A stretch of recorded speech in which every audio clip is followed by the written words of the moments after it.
चाहिए। आप किसी संगठन के पदाधिकारी हो, आप ग्राम सभा के मुखिया हो और आपकी हरकतें देखिए, ये चीजें होना चाहिए क्या हमारे बीच में? जगह पे खड़े हो, जगह कौन सी आपको मालूम है? यहाँ पर 62 लागू है कि नहीं है? अभी भाई ने कहा था ना कि आप अपने आप को मालिक समझो, लेकिन वो आपको समझना है नहीं, रोने गाने लग जाओगे जरा से। धामनोद टीआई ने सरपंच साहब के सामने ऐसे अपशब्द से बात की कि वायरल हो गए। 4-5 दिनों से ये वीडियो काफी तेजी से वायरल हो रहा है, आप सभी ने देखा ही होगा। मैं आप सभी के पास शेयर भी किया था। साथियों, धामनोद के टीआई ने सरपंच साहब के सामने इस तरह बातें की कि वो बहुत ही गलत है और इसकी जांच और निलंबित करने के लिए जयेश ने धरना प्रदर्शन किया है। तो देखिए आगे वीडियो में। सबसे पहले टीआई ने सरपंच साहब को क्या कहा है, सुनिए। आपका चलेगा कोर्ट केस, आप कोर्ट केस में जाके अबे ओ सर मेरी बात सुन, मेरी बात सुन, सर आपका कोर्ट चलेगा, कोर्ट केस चलेगा, समझे? कोर्ट केस चलेगा। ये अभी का मतलब क्या बोल रहे हैं आप? नहीं, तू क्या बोल रहा है? मैं तो कुछ नहीं बोल रहा, मैं तो बोल रहा है कि लिखित में दे भाई ये एफआईआर करिए ना, तुमने कराई, हमने कराई, दे दो हमको लिख के, कोई दिक्कत नहीं हमको। चाहिए। आप किसी संगठन के पदाधिकारी हो, आप ग्राम सभा के मुखिया हो और आपकी हरकतें देखिए, ये चीजें होना चाहिए क्या हमारे बीच में? ये जो भाई लोग अपने अपने डोले से, अपने बलबूते पे जो बातें रख रही है, इनको सुनना तो आप लोगों को है नहीं। वहां जाके क्या बात करना है आप लोगों को? बस चिल्लाना है खाली। चिल्लाने से काम हो जाएगा क्या? आप जिस जगह पे खड़े हो, जगह कौन सी आपको मालूम है? यहाँ पर 62 लागू है कि नहीं है? फिर आप में वो ताकत क्यों नहीं है कि इनसे बात करना है? लेकिन हम लोग चिल्लाने लग जाते हैं, एक जगह बैठ नहीं पाते हैं। ये सबसे बड़ी मूर्खता का कारण है। इसी वजह से ये चीजें होती है। आप मिथुन भाई एक आम आदमी नहीं है और आप लोग भी कोई आम नागरिक नहीं हो। आप जहां पर रह रहे हो ये 5th शेड्यूल एरिया है, 5वीं अनुसूची का एरिया है और उस एरिया के मालिकों को देखिए। अभी भाई ने कहा था ना कि आप अपने आप को मालिक समझो, लेकिन वो आपको समझना है नहीं, रोने गाने लग जाओगे जरा से।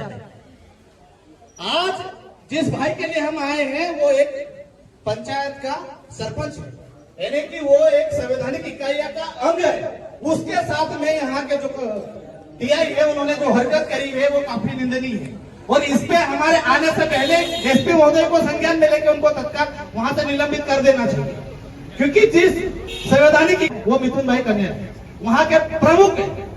लेकिन ये चीजें आप लोगों को भी तो समझना चाहिए ना कि हम जिस भाई के साथ में खड़े हैं वो कोई मामूली व्यक्ति नहीं है, वो एक संवैधानिक इकाई का एक अंग है, वहां का प्रमुख है, वहां का प्रधान है।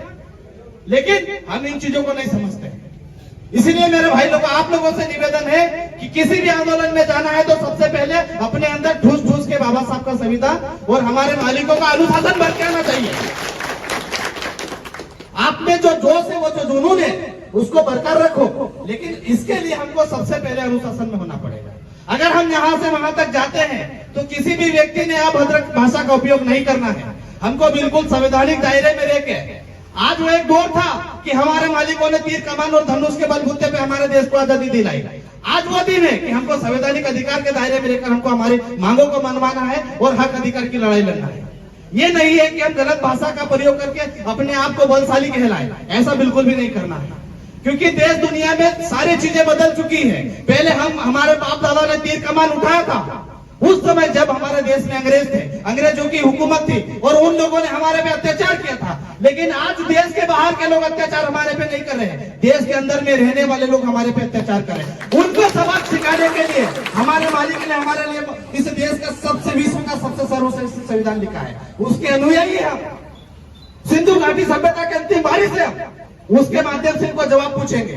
यहाँ का जो एसपी है, यहाँ का जो कलेक्टर महोदय है, वो हमारे क्षेत्र में नौकरी कर रहा है। उनको उनकी नौकरी से उनको पूछेंगे कि आप नौकरी किस आधार पर करे हो।